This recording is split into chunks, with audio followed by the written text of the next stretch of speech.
বীরভূম জেলা পরিষদের সভাধিপতি কাজল শেখ ইস্তফা জমা দিলেন বর্ধমান ডিভিশনাল কমিশনারের কাছে। ইস্তফাপত্র গৃহীত হয়েছে বলে সূত্রের খবর।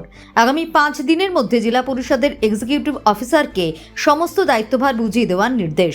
জেলা পরিষদের সভাধিপতি কাজল শেখের বিরুদ্ধে অনাস্থা এনেছিলেন তারই দলের জেলা পরিষদের সদস্যরা। আগামীকাল জেলা পরিষদের অনাস্থা ভোটাভুটির দিন চূড়ান্ত ছিল। রাজনৈতিক মহলের মতে সংখ্যাগরিষ্ঠ জেলা পরিষদ সদস্য যে তার বিরুদ্ধে অনাস্থায় ভোট দেবেন তা বুঝতে পেরেই ইস্তফা দিয়েছেন কাজল শেখ। প্রসঙ্গত, বীরভূম জেলা পরিষদের মোট সদস্য 52 জন, তার মধ্যে 52 জন তৃণমূলের এবং একজন কংগ্রেসের। অবশ্য একজন সদস্য মারা যাওয়ায় এখন তৃণমূলের সদস্য সংখ্যা 50 জন। শোনা যাচ্ছে যে ফয়জুল হক কাজল শেখ, যে বীরভূম জেলা পরিষদের সভাধিপতি ছিলেন, আগামীকাল অনাস্থা। আজকে শোনা যাচ্ছে উনি ইস্তফা দিয়েছেন। ইস্তফা দিয়েছেন, খুব ভালো কথা, কিন্তু আপনি ভাববেন না যে ইস্তফা দিয়ে আপনি ছাড় পেয়ে যাবেন। অনাস্থাও হতো, আপনার এমনিতেই আপনাকে অনাস্থাতে হারাতো। আপনি যেভাবে দুর্নীতি করেছেন, যেভাবে ভাই ভাইপো ভাতিজাকে দিয়ে টেন্ডার পাইয়ে দিয়েছেন, আপনাদের দলের লোকেই আপনার বিরুদ্ধে অনাস্থা ডেকেছিল। ভারতীয় জনতা পার্টির একটাও মেম্বার নেই।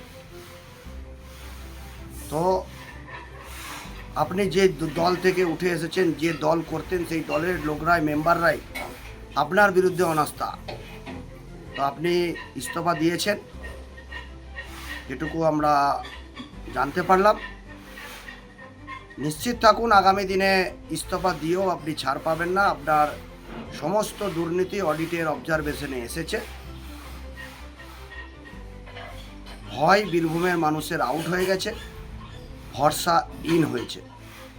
আগামী আমরাও দেখতে চাই কে জেলা পরিষদের সভাধিপতি হতে চলেছেন। ওনার নেতৃত্বে দুর্নীতি মুক্ত জেলা পরিষদ আমরা চাই। আমরা দুর্নীতি মুক্ত বীরভূম, কাটমানি সিন্ডিকেট মুক্ত বীরভূম, কাটমানি সিন্ডিকেট মুক্ত জেলা পরিষদ আমরা চাই। পদত্যাগ তো পদত্যাগ করতে বাধ্য। পদত্যাগ না করে কাল তো ওর বিরুদ্ধে অনাস্থার ডেট ছিল। আমরা ওর বিরুদ্ধে অনাস্থা প্রস্তাব পেশ করেছি। গত 4 তারিখে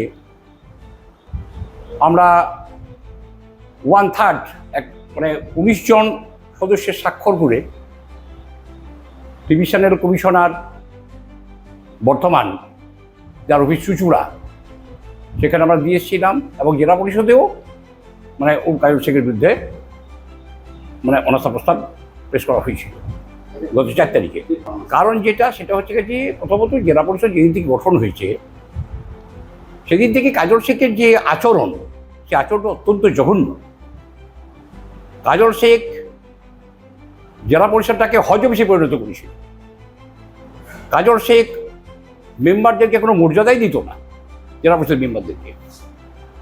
কাজল শেখ নিজেকেই মনে করত যে ওখানকার মহারাজা। তারপরে যে বিভিন্ন কাজকর্ম, টেন্ডার ফেন্ডার, এই নিয়ে তার চরম দুর্নীতি ছিল। তার একটা দলবল ছিল, তার ভাইপো ভাগ্নে অমুক ব্যাগে দিয়েছে, যারা এই দুর্নীতির সঙ্গে যুক্ত, ওখানে থেকে তারাই কাজকর্ম বন্টন করত। আমরা জেলা পরিষদের, আমি দলনেতা হলেও জেলা পরিষদে আমি কোনোদিনই ওর চেম্বারে ঢুকিনি তার যে আচরণ, সে আচরণের জন্য। 2 হচ্ছে যে এবারের যে বিধানসভা নির্বাচন হলো, নির্বাচনের পর যখন সরকার বদল হলো, সেই সরকার বদলের পর থেকে কাজল শেখ আর জেলা পরিষদে আসে না। জেলা পরিষদে না আসার ফলে জেলা পরিষদ তো বন্ধ হয়ে গেছে একরকম। কোনো কর্মাধ্যক্ষও যায় না, কোনো মেম্বারও যায় না। জেলা পরিষদ একটা ভুতুড়ে জায়গাতে পরিণত হয়েছে। তোমার উন্নয়নের যে টাকা পয়সা এসেছে, সে টাকা পয়সা পড়ে আছে। অর্থ এবং পরিকল্পনা দপ্তরের যে স্থায়ী সমিতি, সেই সমিতির সভা না হওয়ার ফলে সেই টাকা পয়সা কোনো খরচ করা যাচ্ছে না, ফলে উন্নয়নটা বন্ধ হয়ে গেছে। গোটা বীরভূম জেলার উন্নয়নটাই প্রায় বন্ধের মুখে। রাজ্য সরকার যেখানে চাইছে যে উন্নয়নটা ত্বরান্বিত হোক, বর্তমান যে রাজ্য সরকার এসেছে, সেই সরকার যেখানে উন্নয়নটাকে এগিয়ে নিয়ে যেতে চাইছে, আজকে কাজল শেখদের মতন লোকদের যে কাজ কারবার, তার যে ভূমিকা, জেলা পরিষদটাকে যেভাবে বানিয়ে রেখেছে তাতে সমস্ত উন্নয়নটা স্তব্ধ হয়েছে বীরভূমের।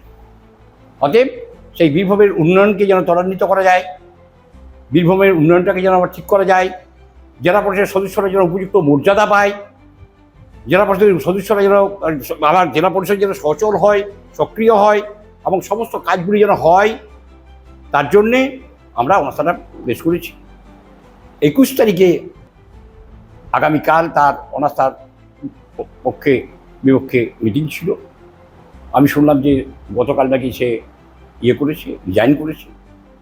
আমরা আজকে আবার বসছি যে পরবর্তী পদক্ষেপ আমাদের কি হবে, তার জন্য বসছি। আমরা স্যার 19 জন।